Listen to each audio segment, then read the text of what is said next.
മറ്റൊരു വാർത്തയിലേക്ക്. കോഴിക്കോട് കാരന്തൂരിൽ വീട് കേന്ദ്രീകരിച്ചുള്ള ലഹരി വിൽപ്പന പോലീസിനെ അറിയിച്ചതിൽ ലഹരി സംഘത്തിന്റെ പ്രതികാര നടപടി. BJP ജില്ലാ കമ്മിറ്റി അംഗം അനിതയും കുടുംബത്തിനുമെതിരെയാണ് ലഹരി സംഘം അക്രമം നടത്തിയത്. സംഭവത്തിൽ കുന്നമംഗലം പോലീസ് കേസെടുത്തു അന്വേഷണം ആരംഭിച്ചു.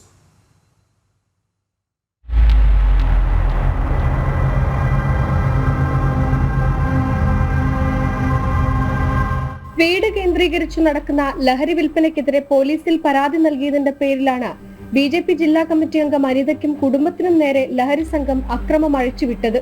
കൊന്നുകളയുമെന്ന ഭീഷണിയും മുഴക്കിയിരുന്നു. അനിതയുടെ വീടിനോട് ചേർന്ന് താമസിക്കുന്ന മേലെ ഏറനാട് ദാസന്റെ വീട്ടിൽ ലഹരി വിൽപ്പന നടക്കുന്നുണ്ട് എന്നായിരുന്നു അനിത പരാതി നൽകിയിരുന്നത്. ഇതിൽ പ്രതിഷേധിച്ചായിരുന്നു മർദ്ദനം. ദാസന്റെ വീട് കേന്ദ്രീകരിച്ച് ഐസ്ക്രീം വിൽപ്പന നടക്കുന്നുണ്ടെന്നും ഇതിൽ ലഹരി വസ്തുക്കൾ കലർത്തി വിൽക്കാനുള്ള സാധ്യതയുണ്ടെന്നും പ്രദേശവാസികളും പറയുന്നു.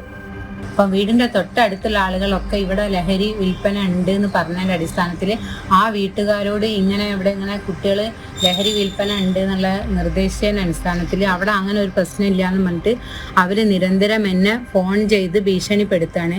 ഇങ്ങനെ കുട്ടികളെ പറ്റിയിട്ട് അപവാദം പറയുകയാണെങ്കിൽ നിങ്ങളെ കൈകാര്യം ചെയ്താളെന്നും പറഞ്ഞു കഴിഞ്ഞിട്ട്, അതുകൂടാതെ ഞങ്ങളെ വീട്ടിലുള്ള CCTV അവർക്ക് അതെടുത്ത് ഒഴിവാക്കി കൊടുക്കണം എന്നും പറഞ്ഞു കഴിഞ്ഞിട്ടാണ് ഇപ്പോഴുള്ള ഭീഷണി. സംഭവത്തിൽ അനിതയുടെയും പ്രദേശവാസികളുടെയും പരാതിയിൽ പോലീസ് കേസെടുത്ത് അന്വേഷണം ആരംഭിച്ചു. ജനം, കോഴിക്കോട്.